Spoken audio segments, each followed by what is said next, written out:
छूतों पर और schedule caste पर कोई सबसे ज्यादा अत्याचार कर रहा है तो वो ओबीसी कम्युनिटी के लोग हैं, क्योंकि उन्हें लगता है कि उन्हें बचाने वाले जो दूसरे लोग हैं वो बचा लेंगे।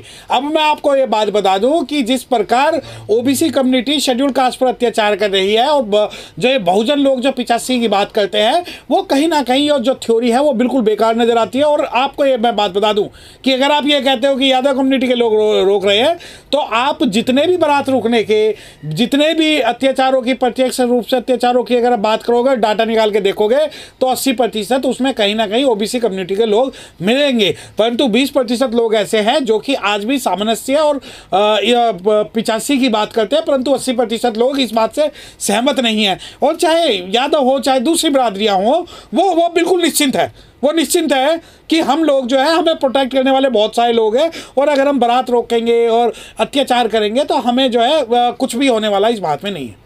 इस अमृतकाल चल रहा है, देश में दलित घोड़ी पर नहीं बैठ सकता। देखिए, पहली बात तो ये कि मैं ये बात पहले भी कह चुका हूँ कि ये जो घोड़ी वाली लड़ाई है ये शेड्यूल कास्ट को, दलितों को छोड़ देनी चाहिए कि जितना वो घोड़ी पे चढ़ेंगे उतना ही वो बैंड बाजे, ढोल तमाशे और ये सब लाएंगे, जिससे व्यापार बढ़ेगा। व्यापार बढ़ेगा तो एक व्यक्ति को फायदा होगा। और जिस दिन आपने कभी सुना है कि हेलीकॉप्टर पर ले जाने वाले पे कोई पथराव हुआ हो? आपने कभी सुना है कि मर्सिडीज में कोई व्यक्ति जा रहा हो, उस पर बारात लेने शेड्यूल कास्ट का व्यक्ति जा रहा हो, उस पर पथराव हुआ हो? जब हेलीकॉप्टर पर बारात आती है तो पूरा का पूरा जो शासन प्रशासन है उसे बचाने में लग जाता है। जब हमारे लोग मजबूत होते हैं, 5 स्टार होटल में जाते हैं या बड़े उसमें जाते हैं, आपने सुना है कहीं पथराव होता हो? तो उसके अंदर आप लोगों को चाहिए कि आर्थिक रूप से संपन्न होकर उस सिस्टम के खिलाफ लड़े जिस सिस्टम के खिलाफ आप है। आप मुझे एक भी व्यक्ति ऐसा बता दीजिए जिसकी बारात पर पथराव हुआ हो और वो हिंदुइज्म छोड़कर बुद्धिज्म बन गया हो। अगर ऐसा जिस दिन भी भारत में होना लग जाएगा तो मैं आपको बता रहा हूं, ये आपको घर से उठा कर लाएंगे और आपको घोड़ियों पर बैठा कर लेके जाएंगे। गुजरात का तो बड़ा नमूना पेश किया जाता है देश में कि विकास मॉडल है गुजरात। वहाँ एक दलित व्यक्ति ने चश्मे लगाए और अच्छे कपड़े पहने तो उसकी पिटाई कर दी गई, उसकी मदर को भी मारा गया है। देखिए, गुजरात के अंदर मूछों की बात पे भी एक बार हत्या की गई थी और आज अच्छे कपड़े पहनने के मुद्दे पर भी हत्या हुई है। आप ये देखिए, अगर गुजरात मॉडल है, विकास का मॉडल है, तो जिस विकास में हमारे लोगों की भागीदारी नहीं है, हमें ऐसा विकास नहीं चाहिए। अब जो भारत के अंदर भी विकास नाम की जो लहर है उसके अंदर कितने SC ST OBC और माइनॉरिटीज़ के लोग हैं, वो सभी लोगों को उनकी हिस्सेदारी मिली है। अगर यह गुजरात की बात है और गुजरात के आप ये तो रिपोर्टेड केसेस है, कई अनरिपोर्टेड केसेस ऐसे हैं। गुजरात के अंदर ही आप ये देखिए कि सबसे बड़े दंगे हुए, गुजरात के अंदर ही शाहबानो हुआ, गुजरात के अंदर ही मूंछों पे हत्या हुई और गुजरात के अंदर ही अब जो है अच्छे कपड़े पहनने पे। और ये आप ना तो भारत का प्रधानमंत्री, ना गृह मंत्री या जितने मंत्री गुजरात के हैं वो कोई भी इस मामले में बोलने को तैयार नहीं है। लेकिन सर, आजादी का अमृत महोत्सव मन रहा है, 76 साल देश को आजाद हुए हो गए, दलित चश्मा नहीं लगा सकता, कोट पैंट नहीं पहन सकता, घोड़ी पर नहीं चढ़ सकता, तो ये कैसा अमृत महोत्सव है? देखिए, ये शेड्यूल कास्ट, शेड्यूल ट्राइब और जो मुस्लिम है उनके लिए कोई अमृत महोत्सव नहीं है। ये अमृत महोत्सव उसे कहते हैं जितना ज्यादा ये अत्याचार करेंगे उसको ये अमृत महोत्सव का नाम देते हैं। और इस अमृत महोत्सव में जो शेड्यूल कास्ट है, शेड्यूल ट्राइब है, उनकी कोई भी भागीदारी नहीं है, नग्न भागीदारी है। और शायद यही इनका अमृतकाल है और यही इनका हिंदू राष्ट्र है, जिसके अंदर जो है जो डिप्राइव्ड, पिछड़ा और दबा कुचला वर्ग है उसको कोई अधिकार ना दिए जाए, वही की नजरों में सच्चा जो है अमृतकाल है। तो सर, ये दलित क्या जीने का अधिकार नहीं है? इनको इस तरह से हम अपमान सहेंगे? नहीं, जीने का अधिकार जब तक ये बहुजन लोग हैं ये छोटी मोटी बातों को छोड़कर अपनी सरकार नहीं बनाएंगे तो कहीं ना कहीं इन्हें जो है प्रॉब्लम फेस करनी पड़ेगी। मैं आपको एक बात बताऊं कि उत्तर प्रदेश के अंदर बहुजन समाज पार्टी की सरकार थी, तो आप एक भी घोड़ी से उतरने का एक भी अगर एग्जाम्पल दे दें तो मैं आपकी बात मान लूँ, परंतु ये लोग जो है ये जो वाइडर टर्म में ना सोच के नैरो टर्म में सोचते हैं और अपनी सरकार बनाने के लिए प्रयत्नशील नहीं है। लेकिन जो उत्तर प्रदेश में ऐसे मामले बढ़े हैं, योगी राज में रामराज चल रहा है यहाँ तो। हाँ, रामराज चल रहा है, कोर्ट के अंदर गोली मारी जा रही है, पुलिस के सामने गोली मारी जा रही है, महिलाओं की हत्याएं हो रही हैं और जो हाथरस पीड़ितों को रात में सरकार के माध्यम से चलाया जा रहा है। तो ये ऐसा रामराज है, जैसे ही शंभू ऋषि की हत्या हुई है उसी प्रकार जो है आज जो हत्याएं वहाँ जो उत्तर प्रदेश सरकार में हो रही है। लेकिन बहुत सारे जो दलित संगठन है बाबा साहब के नाम पर, बहुजनों के नाम पर, वो खुलकर सामने क्यों जाते हैं इन लोगों के? देखिए, बहुजन जो अब मुझे सिंपल एक बात बताइए, जो बाबा साहब के नाम के जो संगठन है वो सारे सामाजिक संगठन है, राजनीतिक संगठन है, आर्थिक संगठन है या व्यक्तिगत संगठन है? मुझे तो लगता है कि भारत के अंदर जितने लोग नहीं है शेड्यूल कास्ट के उससे ज़्यादा जो है संगठन बने हुए हैं और सभी का एक निजी स्वार्थ है कि वो राजनीतिक रूप से जो है सक्रिय है, बल्कि सामाजिक रूप से कोई भी भारत में शेड्यूल कास्ट के पास ऐसा सामाजिक संगठन नहीं है उत्तर कश्मीर से कन्याकुमारी और कच्छ से कोहिमा तक जो समाज के नाम पर एक हो जाए और एक आंदोलन कर सके। अच्छा, ये ऐसी घटना रुक नहीं रही है, क्या रीजन मानते हैं आप? इसका रीजन सिर्फ यही है कि हम राजनीतिक रूप से जो कमजोर हो गए हैं, तो उसका सिर्फ एकमात्र इसका जो इलाज है वो राजनीतिक रूप से सशक्तिकरण है, और जब तक हम राजनीतिक रूप से सशक्त नहीं होंगे ये घटनाएं निरंतर होती रहेंगी। सर, राष्ट्रपति है दलित महिला, देखिए चाहिए सर? अरे जब राष्ट्रपति दलित महिला हैं तो आपको शायद ये ना पता हो, पिछले राष्ट्रपति को मंदिर में नहीं घुसने दिया था। शायद आपको ये बात ना पता हो कि राष्ट्रपति महिला को संसद उद्घाटन में नहीं बुलाया गया। आपको ये नहीं पता कि जो पिछले हमारे राष्ट्रपति थे उनके साथ भी अत्याचार हुए थे। तो मैं बता दूं कि राष्ट्रपति जो नॉमिनल रूप से, रबड़ स्टैंप रूप से जो भी है शेड्यूल कास्ट के, हमें राष्ट्रपति नहीं चाहिए, हमें IAS IPS जजेस अपने प्रधानमंत्री अपने समाज से चाहिए। तारीख पे नहीं आता, कोई दूसरी तारीख पे नहीं आता, चाहे जितना लंबा केस चलता चला जाए, जितने दिन जेल में रखने का मौका मिले हम जेल में। आज मैं सिर्फ उम्र की बात करने के लिए नहीं खड़ा हुआ, मुझे भीमा कोरेगांव में हमारे वो साथियों की याद आती है जो किस जुर्म में अंदर बंद है। उन पर अर्बन नक्सल, ये जो हमारी सरकार है ये टर्मिनोलॉजी कॉइन करने में बहुत माहिर है। कहा गया अर्बन नक्सल, यानी जो अगर आदिवासियों की बात करें तो अर्बन नक्सल हो जाए, जो दलितों की बात करें तो वो कम्युनल हो जाए, जो माइनॉरिटीज के लिए आवाज उठाए तो उस पर और दूसरा इल्जाम लगा दें।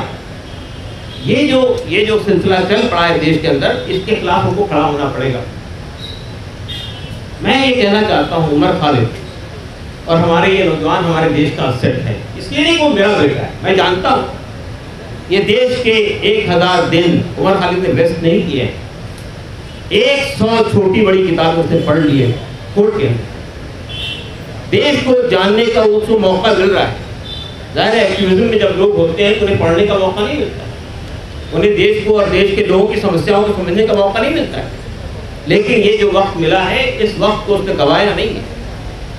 चंद दिन के लिए जेल से बाहर आने का मौका मिला था उसकी बहन की शादी में, उस मौके पर भी उसने रात में भी नहीं सो रहा है, दिन में भी नहीं सो रहा। हमने कहा ये तरीका सही नहीं है। कहा भाई ये जो अवसर मिला है 8 दिन का, मैं इसको ज्यादा लोगों से मिलना चाहता हूँ, शेयर करना चाहता हूँ, बात करना चाहता हूँ। तो ये उमर खालिद और उनके दोस्त, उन्होंने एक ऐसे भारत का सपना देखा था, ये देख रहे थे जिसमें हर सर को छत मिले, हर बदन को लिबास मिले, हर पेट को 2 वक्त की रोटी मिले, हर हाथ को काम मिले, हर आदमी को इंसाफ मिले। एक ऐसे भारत का सपना जो हमारे कॉन्स्टिट्यूशन ने दिखाया है।